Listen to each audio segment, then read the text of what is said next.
Every year begins the same way. A clean calendar, an untouched morning, a quiet belief that something inside you will finally align with the person you imagine yourself becoming. You tell yourself this year will be different. Not loudly, not dramatically, just with a calm certainty that feels almost mature. As if wanting change is the same thing as understanding it. There is something deeply human about this moment. Standing at the edge of a new year, you are not chasing improvement as much as you are chasing relief. Relief from the feeling that time is moving faster than your intentions. Relief from the quiet fear that you are repeating a life rather than living one.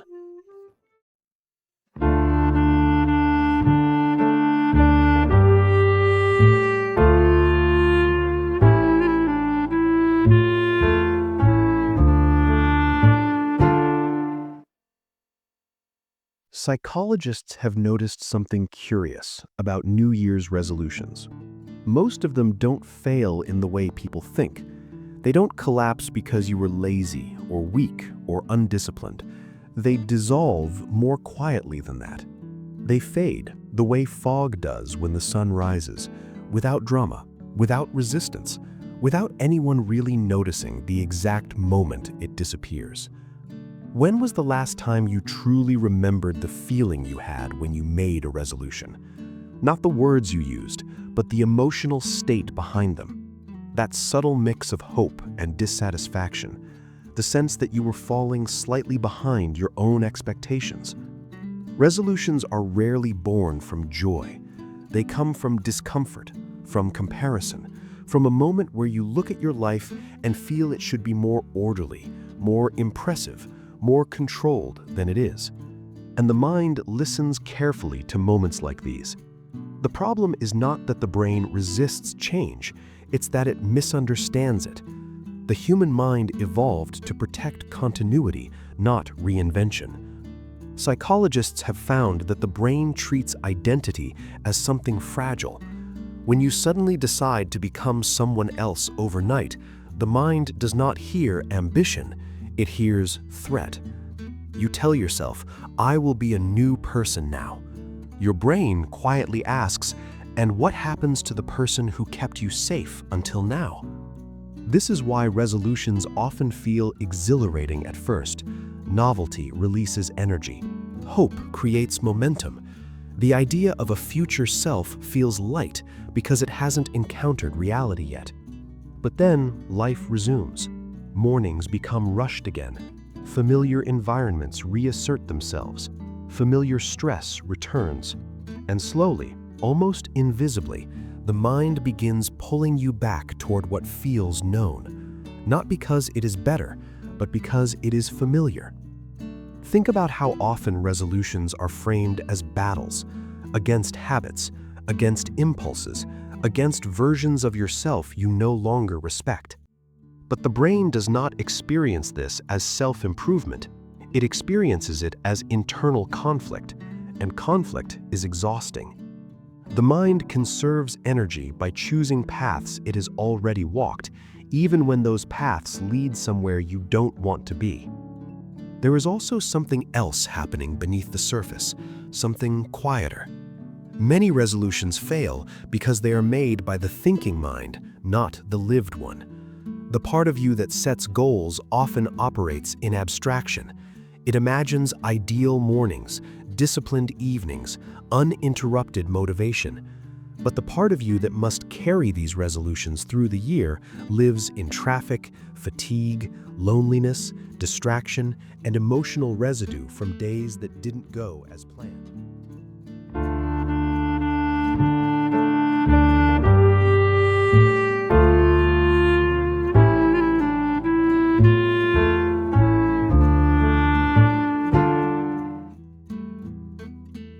When was the last time you noticed how tired you actually are?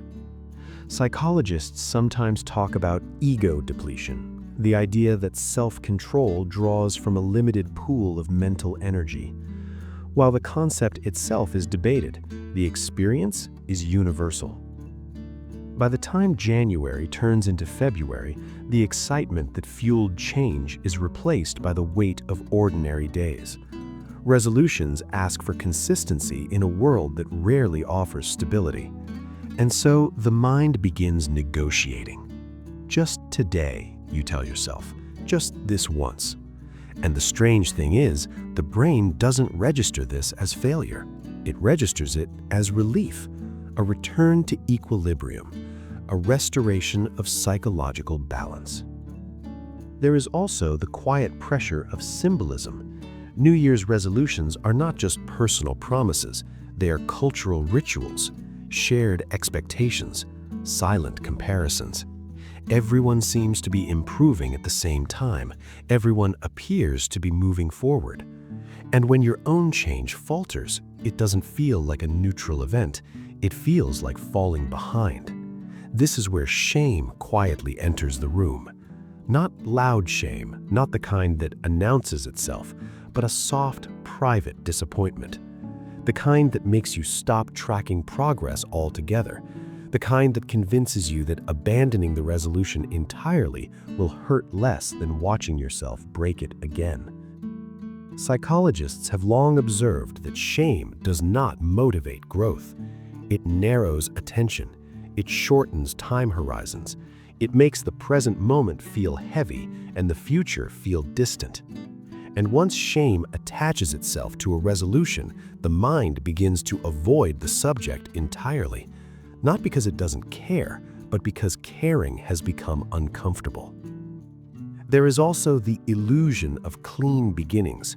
January feels like a reset because calendars tell us it is, but the brain does not operate on dates. Your nervous system does not recognize symbolic fresh starts. It carries yesterday into today seamlessly. Old patterns do not dissolve simply because the year has changed. They move forward with you, quietly intact. This is why resolutions often feel strangely disconnected from real life.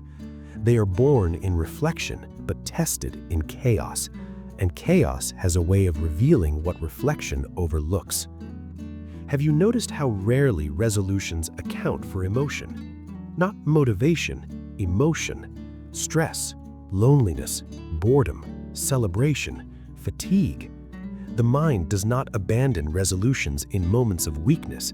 It abandons them in moments of feeling. When you are overwhelmed, when you are seeking comfort, when the future feels too far away to matter more than the present moment.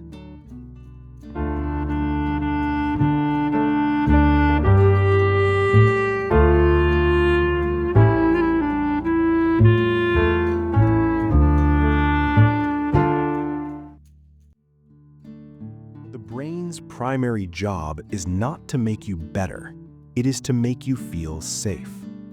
And safety, psychologically, often means returning to what is known, even if what is known no longer serves you. This is why so many resolutions fail quietly, without a clear breaking point. One missed day becomes two becomes silence. Silence becomes forgetting, and eventually the resolution is not broken, it is simply no longer part of the story you tell yourself. But perhaps the deeper question is not why resolutions fail. Perhaps the deeper question is why we expect them to succeed in the form we give them. Why do we believe that lasting change should begin with pressure rather than understanding? Why do we assume that naming an intention is the same as preparing the mind to carry it? Why do we treat identity as something that can be rewritten by declaration alone? When was the last time you allowed yourself to change slowly, without spectacle? Psychologists have found that the mind changes not through force, but through repetition paired with meaning. Not through grand promises, but through small shifts in perception. Through moments where behavior begins to feel congruent with who you believe yourself to be. And belief, unlike motivation, is not seasonal. New Year's resolutions often fail because they ask the mind to leap before it has learned how to walk differently. They ask for performance before integration. They assume that wanting is enough to override years of conditioning, context, and emotional habit. And still, every year, people try again. Not because they are foolish, but because hope renews itself more easily than understanding. There is something tender in that. Perhaps resolutions are not failures at all. Perhaps they are signals. Quiet indicators of where attention wants to go, where dissatisfaction is asking to be heard, where the mind is gently pointing even if it does not yet know how to arrive. And maybe the most honest moment of a resolution is not January 1st, but the day you stop mentioning it. The day you quietly notice what pulled you back. The day you sense the distance between intention and reality without judgment. That awareness is not defeat, it is contact. And sometimes that is where real change begins, not with a promise shouted into a new year, but with a soft recognition whispered in the middle of an ordinary one.